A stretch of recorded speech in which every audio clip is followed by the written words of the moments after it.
What does it mean if you get an automatic restriction on your CDL license? What that means is you will be limited to driving automatic transmission trucks only when operating a CDL vehicle. You would not be able to drive a manual transmission CDL vehicle. You could drive a manual transmission in your personal car that's not a CDL vehicle, but if you get an automatic restriction, it blankets your CDL license to drive automatic trucks only.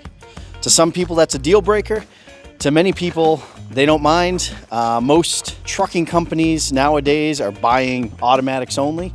It's a lot easier to find drivers. They're easier to maintain. So the automatic restriction is not that big of a deal. If I was buying a truck and I was the one driving it, I would be driving an automatic, but it all comes down to preference.